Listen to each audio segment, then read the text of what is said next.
Buenos días amigos en Café con Mermeleros, el día de hoy trayéndoles la historia de la guerra en Ucrania, la cual la hemos dividido en 5 puntos. El primer punto es la OTAN o la NATO en las cercanías de Rusia.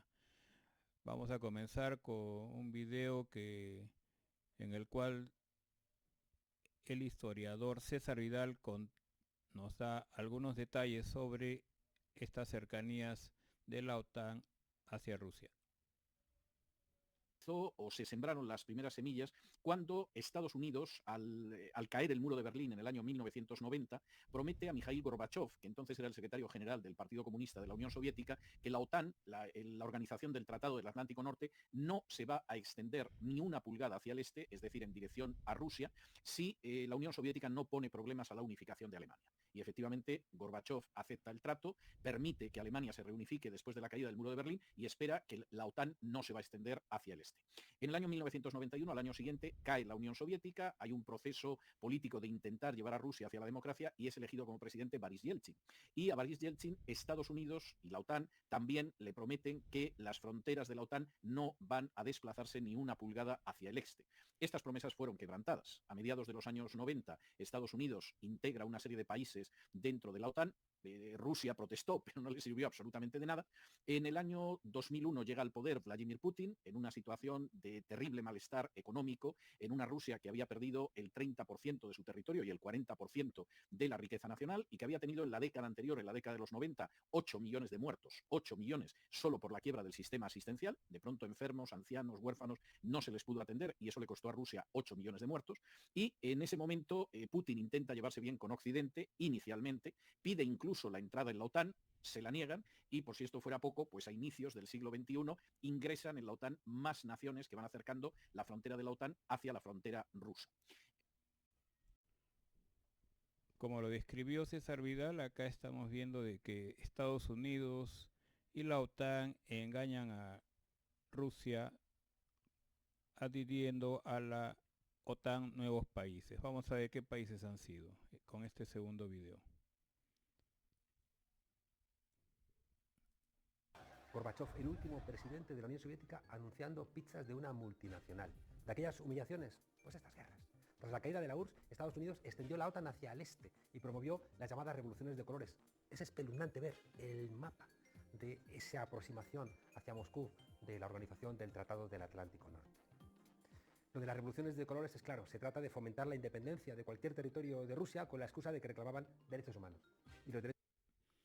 Bueno, acá como vemos en la parte amarilla del mapa o mostaza del mapa, vemos 1, 2, 3, 4, 5, 6, 7, 8, 9, 10, 14 países, ¿no? 14 países que se han plegado a la OTAN y eso lo ve Rusia como un peligro inminente para su seguridad, ¿no? Bielorrusia y Ucrania son los países grandes que están muy cerca de Rusia o tienen límite con Rusia y por lo tanto Rusia no va a permitir que Ucrania reciba ojivas nucleares para ser atacado por la OTAN.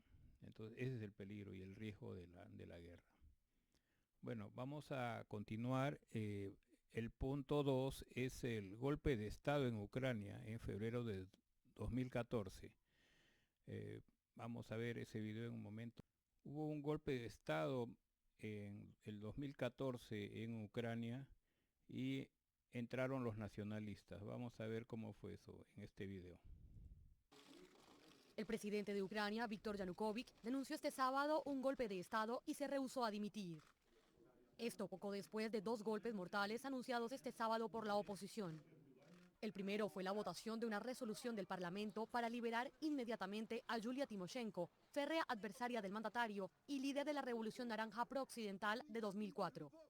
El segundo golpe fue la designación de Oleksandr Tuchirnov como presidente del Parlamento ucraniano en reemplazo de un cercano colaborador de Yanukovych. Todo ello se produce un día después de que el presidente y la oposición firmaran un acuerdo para poner fin a la crisis ucraniana, que se saldó en los últimos días con decenas de muertos. El acuerdo prevé elecciones presidenciales anticipadas, la formación de un gobierno de unidad nacional y el regreso a la Constitución de 2004. La crisis en Ucrania, un país dividido entre un oeste a favor de Europa y un este a favor de Rusia, empezó en noviembre cuando el gobierno decidió suspender súbitamente las negociaciones de asociación con la Unión Europea para favorecer las relaciones económicas con Rusia. Bueno amigos, acabamos de ver cómo derrocaron al presidente de Ucrania que tuvo que refugiarse en Rusia y entraron los nacionalistas al gobierno. Vamos a ver ahora el tercer punto, que son los ataques al Donbass, que es parte de Ucrania, una Ucrania básicamente donde la residencia mayoritaria es de rusos y rusoparlantes. Sesión de entrenamiento en la periferia de Donetsk. Después de 5 años de conflicto, la república autoproclamada dispone hoy en día de unidades de élite. En este día, nuevos soldados aprenden a disparar. Es una sensación increíble, me encantó. A pesar de que me dolieron un poco los oídos, si tengo que defender a mi patria, estoy dispuesto a usar un arma para ello. Hacen parte de un movimiento de juventudes patrióticas. Acaban de cumplir la mayoría de edad y estudian en la misma escuela de hotelería. Durante unas horas cambiaron los delantales por armas automáticas. Realzamos mucho los valores patrióticos en toda la República. Estamos encaminados a la integración con Rusia. Estos dos jóvenes aprovechan para repasar un clásico, armar y desarmar el famoso AK-47.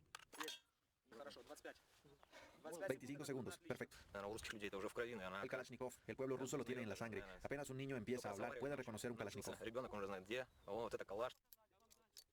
Arista reconoce que no todo el mundo está de acuerdo con él. Mis padres son muy escépticos en cuanto a esta guerra. Piensan que la paz se puede conseguir por la vía diplomática.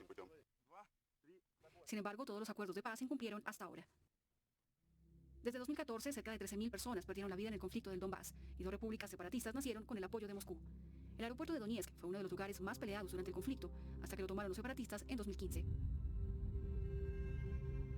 En la ciudad, lejos del frente, los habitantes tratan de tener una vida normal, pero la lucha se libra también en las mentes. En ese museo sobre la Segunda Guerra Mundial, una sección habla del conflicto en el Donbass y es aprovechada para difundir el acostumbrado discurso antiucraniano.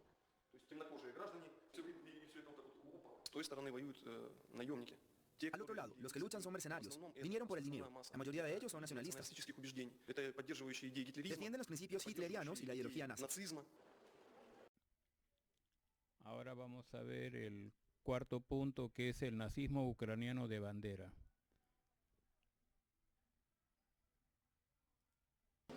Miles de ucranianos participaron en este primer día del año en una multitudinaria marcha en homenaje a Stepan Bandera, líder ideológico de los nacionalistas. En Kiev, la capital, cerca de 15.000 personas salieron a las calles con antorchas y pancartas para celebrar el 106 aniversario de quien para algunos fue un líder del movimiento de liberación de Ucrania y para otros un colaborador de los nazis. Con las veces que Bandera decía en su tiempo que Moscú era nuestro enemigo, hoy los hechos demuestran que así es. Ahora Rusia ha atacado a la Ucrania independiente. Al final, Stepan Bandera tenía razón.